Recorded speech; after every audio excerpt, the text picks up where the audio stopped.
सबसे पहले अहमद अवैस साहब मैं आपके पास आना चाहती हूँ। आपने मोहतरमा मरियम की जो थी प्रेस कॉन्फ्रेंस वो भी सुनी होगी और उसके अंदर उन्होंने जाहिर है कि वो जो टैप आई है सामने उसकी सेहत पे वो कह रही है कि ये दुरुस्त है, हुकूमत कह रही है ये गलत है, आवाजें भी कुछ चैनल्स के जरिए से सामने आई हैं। आपको नहीं लगता कि इसके ऊपर तहकीकात होनी चाहिए और आपका रिएक्शन क्या है इस प्रेस कॉन्फ्रेंस के ऊपर? मेरे ख्याल में ये सारा एक प्लान का हिस्सा है। इसमें ये बीच में आफ्टर साउंड आ रही है जरा। जी अभी एडजस्ट हो जाएगी। जी ऑडियो एडजस्ट कीजिएगा। जी सर। अच्छा, मैं ये कहना चाह रहा हूँ मैं ये कहना चाह रहा हूँ कि ये सिलसिला जो इस वक्त इन्होंने शुरू किया है ये एक ऐसा लगता है कि मेगा प्रोग्राम का हिस्सा है और इस स्टेज के ऊपर पाकिस्तान के वो दो बड़े इंस्टीट्यूशन को स्ट्राइक करने के पे लगे हुए हैं। अदलिया, देखिए स्टेट जो है, स्टेट का जो एडिफिस ऑफ स्टेट है वो तीन बड़े पिलर्स के ऊपर खड़ा है।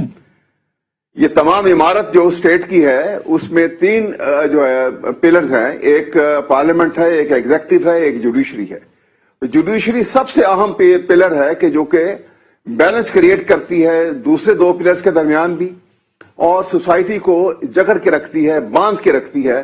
क्योंकि अगर जुडिशरी के ऊपर आप स्ट्राइक करेंगे, जुडिशरी को कमजोर कर देंगे और उसकी क्रेडिबिलिटी को अगर आप जीरो करेंगे तो society will become free for all. ये एक, और हम बड़ी तेजी से ये तमाम फोर्सेस जो हैं ये मिलके इस पे काम कर रही है इस वक्त और बहुत तेजी से हम एक बड़े खतरनाक रास्ते पे चलते हुए नजर आ रहे हैं जहां पे ऐसा लगता है कि एनआरकी का एक ऐसा दौर आ जाएगा कि जहां पे एक फ्री फॉर ऑल सोसाइटी होगी और कोई जो है। लेकिन अहमद अवैस साहब जो इल्जामात जो टैप आई है सामने उसके अंदर तो बहुत जाहिर है कुछ हिस्सा तो चैनल्स दिखा रहे हैं कि शायद वो उनकी तकरीर का हिस्सा था। जी अवैस साहब उसके साथ एक और हिस्सा भी है जिसमें उसके अंदर वो कह रहे हैं कि मियां नवाज शरीफ उनकी बेटी को भी, उन्होंने कहा बेटी को भी, वो वाला हिस्सा भी मौजूद है। उसके बारे में आप क्या कहेंगे?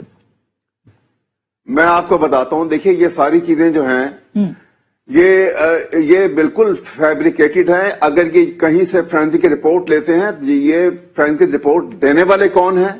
और एक बात रख लीजिए इस वक्त जो ये अगर ये हम ये एक बड़ा इस बात के ऊपर एग्री करते हैं कि ये एक मेगा प्रोग्राम बनाया गया है तो इसमें तमाम वो फोर्सेस जो इंटरनेशनली पाकिस्तान के खिलाफ हैं, पाकिस्तान को कमजोर दिखाना चाहती हैं और इस वक्त जो है इंटरनेशनल पॉलिटिक्स में जो तब्दीली आई है वहां पे कल के जो पाकिस्तान के बहुत बड़े जो हम उनकी हेजमनी में थे अमेरिका के और बहुत बड़े उनके एराई थे, आज वो एक दूसरी जो है एक ग्रुप में शामिल हो गए हैं और एक नया कोल्ड वार का जमाना आ गया। इसलिए ये तमाम फोर्सेस मिलके जो इंटरनेशनल जूइश लॉबी जिसको स्पीयर हेड करती है वो पाकिस्तान की।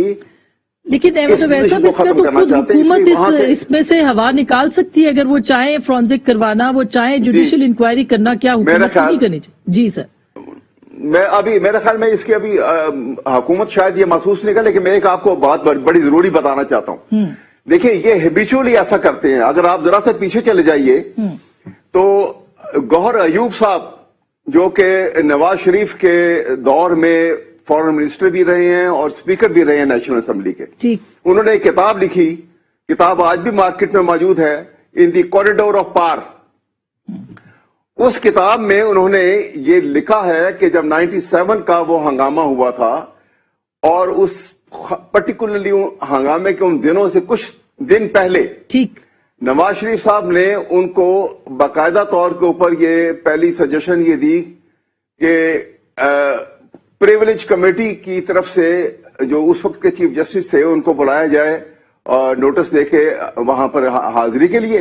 और जब वो कहते हैं गौहर अयूब लिखते हैं कि जब मैंने इसको कहा कि खुदा के लिए ऐसी बात ना करना, ये चीफ जस्टिस के साथ ह्यूमिलेटिंग और इंसल्टिंग होकर सारी दुनिया में मजाक बनेगा, तो मुझे कहने लगे गाड़ी में बैठ के मेरे साथ और मुझे कहने लगे कि गौहर साहब मुझे कोई ऐसा रास्ता बताओ कि मैं एक रात के लिए Sajjad Ali Shah chief justice supreme court को जेल में बंद कर दूं। ये अपनी किताब में वो लिख रहे हैं। जी ये उस नीयत से ये पूरा का पूरा ग्रुप जो है चल रहा है। ठीक। और ये पूरे दीदा दानिस्ता इनका ये एटीट्यूड है और ये तरीकेकार है। मैं नहीं समझता कि इसमें कोई रियलिटी होगी। अच्छा जुबैर साहब, इसमें इनकी बात बिल्कुल के अच्छा ऊपर